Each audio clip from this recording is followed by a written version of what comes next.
او د زړه پالنه. قدرمنو اوریدونکو، ډیر داسې ښایسته اعمال شته چې د هغو په واسطه او د هغو په وسیله موږ او تاسو د خپلو زړونو ساتنه او پالنه کولی شو. په هغو نیکو اعمالو او ښایسته کارونو کې یو اخلاص دی. څوک چې اخلاص ولري، څوک چې صداقت ولري، کارونه یې د الله رب العزت د رضا لپاره اوسي، هغه د خپل د زړه ساتنه او پالنه کړي. هغه کسان چې نوی یې د دین او دینداري مسئولیت په غاړه اخیستی، هغوی ښایي د اخلاص په معنا سم پوه نشي. خو د اخلاص په اړه خبرې د هغه چا لپاره ډیرې ګټورې دي چې د الله په عبادت کې وخت تیر کړی وي. د هغه چا لپاره ډیرې ګټورې دي چې د الله رب العزت سره رابطه ولري او د رب العزت د عبادت خوند یې څکلی وي، د الله په لور روان وي او له شیطان سره په جګړه کې وي. دې لپاره د اخلاص خبرې ډیرې مهمې دي. اخلاص څه ته وایي؟ په ژوند کې له هرې خبرې، کړنې او ژوند څخه یوازې او یوازې د الله رضا او خوښي ترلاسه کول، دې ته اخلاص وایي. نو که تاسو عبادت کوئ قدرمنو اوریدونکو، ستاسو هدف باید یوازې د الله رضا وي. یا د دین کم بل کار کوئ، د دعوت او د بلنې کار کوئ، ستاسو هدف باید یوازې د الله رب العزت رضا وي، تر څو ستاسو د زړونو پالنه او ستاسو د زړونو ساتنه وشي. الله رب العزت په خپل کلام کې د اخلاص په اړه فرمایي: وما امروا الا لیعبدوا الله مخلصین له الدین.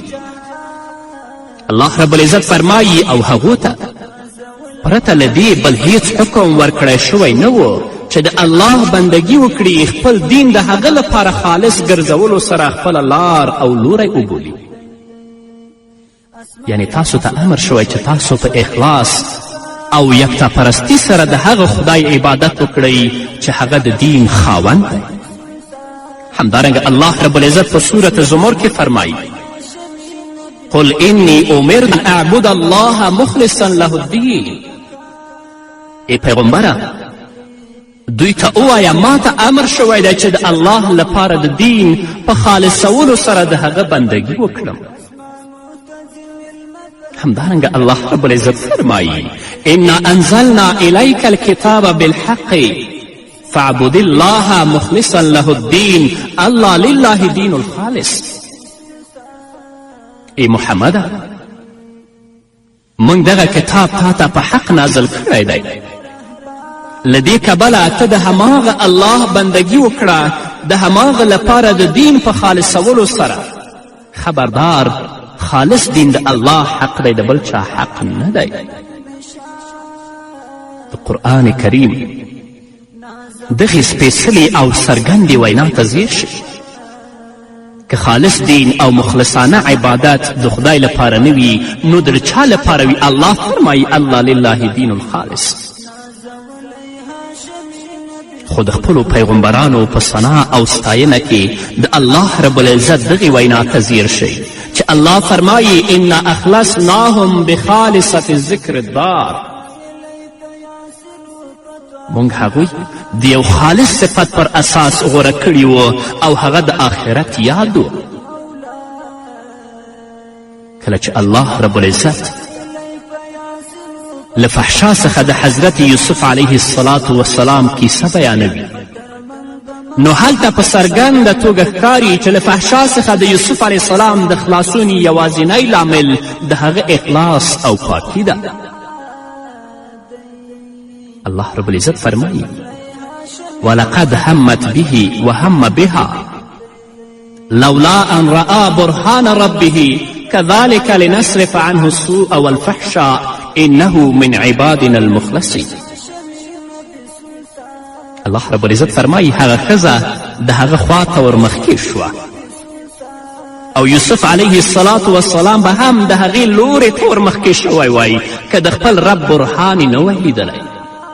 داسې وشول تر څو موږ له هغه نه بدي او بېحیایي لرې کړو. په حقیقت کې یوسف علیه السلام زموږ له غوره کړي شوو بندګانو څخه و.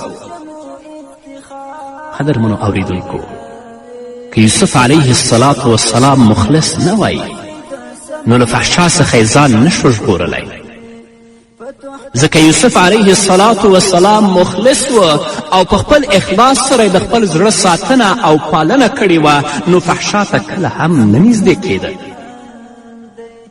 په دې توګه قدرمنو اوریدونکو هغه ځوانان چې وایي شپه او ورځ له فتنو او ازمیښتونو سره لاس او ګریوان دي، شپه او ورځ له داسې کسانو سره مخ کیږي چې د فحشا او منکراتو ته یې اړباسي او بالآخره په یو ناوړه او نامناسب ځای کې په دنده بوخت وي، هغوی باید له یوسف علیه السلام نه زده کړه وکړي.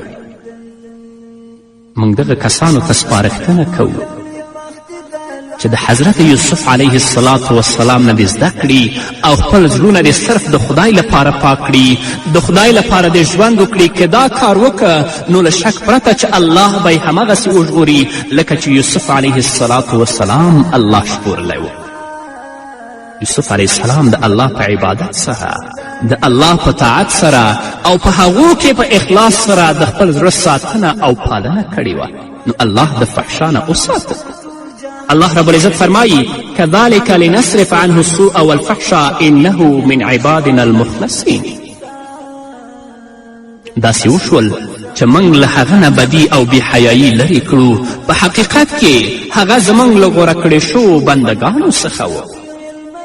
نو راځئ قدرمنو اوریدونکو ځوانانو ورونو او خویندو چې د خپلو زړونو پالنه او ساتنه د الله په عبادت او په اخلاص سره وکړو، تر څو الله رب العزت زموږ په اخلاص سره موږ د منکراتو د فجایعو او د فسادونو نه وژغوري. حضرت موسی علیه السلام هم د اخلاص په مټو وکړی شول چې خدای ته نږدې شي او لومړی مقام خپل کړي. الله رب العزت په اړه فرمایی واذکر فی الکتاب موسی انه کان مخلصا وکان رسولا نبیا. او په دې کتاب کې د موسی علیه السلام یادونه وکړه، یعنی په قرآن کې د موسی علیه السلام یادونه وکړه.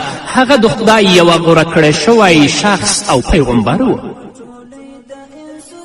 ډیره حیرانوونکې خبره خو دا ده چې ابلیس د الله تعالی له مخلصو بندگانو پرته په ټولو انسانانو کې نفوذ لري. ابلیس او شیطان هیڅ کله نشي کولی چې د الله مخلصو بندگانو ته نږدې شي.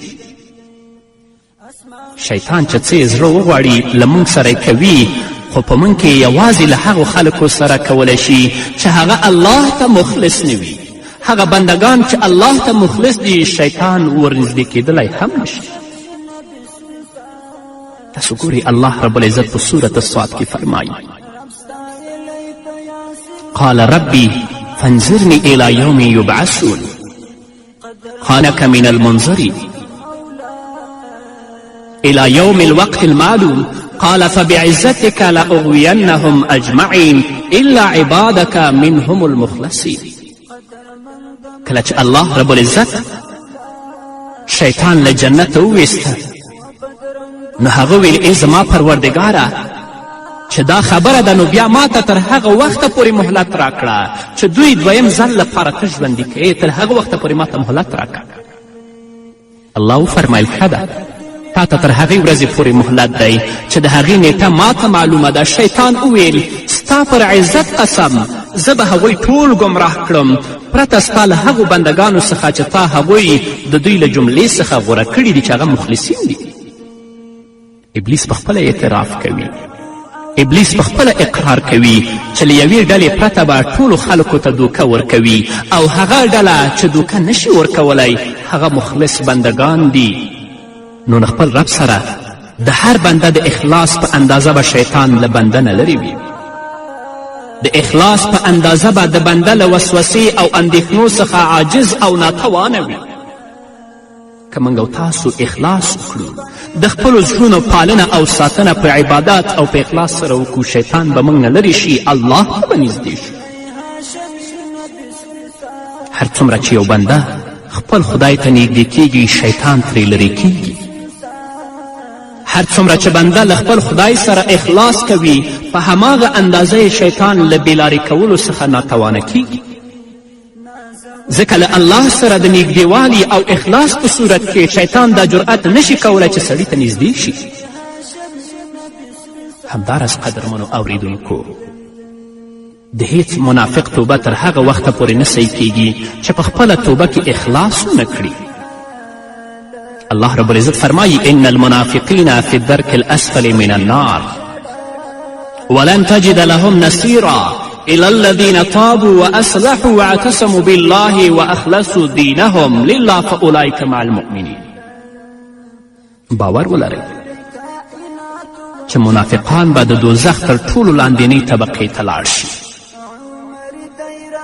او ته به هیڅوک د هغوی مرستندوی نه مومې. البته له هغو څخه چې کوم کسان توبه وباسي او خپل کړه وړه سم کړي او د الله د هدایت لمن ونیسي او خپل دین د الله لپاره خالص وګرځوي، داسې خلک له مؤمنانو سره دي. بنده به هغه وخت د مؤمنانو په قطار کې درېږي چې خپل دین یوازې د الله لپاره خاص کړي، چې خپل دین او عبادت د الله لپاره خاص نه کړي، هغه د مؤمنانو په قطار کې نشي درېدلی. همداشان قدرمنو اوریدونکو کله چې انسان حج او عمره کوي نو نیم مناسک په لبیک ویلو سره ادا کوي، ځکه هغوی په دې کلمو سره چې لبیک لا شریک لک لبیک ان الحمد والنعمة لک والملک لا شریک لک لبیک، په دې کلمو باندې د خپل اخلاص بیانوي. د حج او عمرې یو تر ټولو ستر هدف له الله رب العزت سره اخلاص کول دی. نو راځئ چې په خپلو عملونو کې اخلاص ته ځای ورکړو تر څو د خپلو زړونو ساتنه او پالنه وکړی شو او زموږ رب زموږ نه راضي شي او د نورو منکراتو او فجایو نه موږ وژغوري. په همدې هیله قدرمنو اوریدونکو نور به م واورو خو د یوې دمې نه وروسته. نازولی هاشمی دی اسمانو تزویل مپر لامکان دی نازولی هاشمی نبی سلطان دی اسمانو تزویل مپر لامکان دی نازولی هاشمی نبی سلطان دی نازولی هاشمی نبی سلطان دی وعالمی انسانیت لر رهبر وطولی دا انسو جز دا پیغمبر انبیاءو کی معلوم بلند شان دی نازولی هاشمی نبی سلطان دی اسمانو تزمیل مپر لامکان دی نازولی هاشمی